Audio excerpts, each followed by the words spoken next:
Erkak kishi, birodarlar. Qaranglar, hali farzandlar haqida gapirmayapmiz. Ha?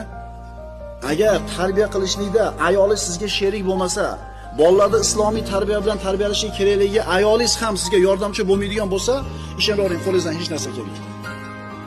Ayolingiz yordamchi bo'lsin birinchi sizga. Erkak kishi ayoli bilan qachon saodatli bo'ladi?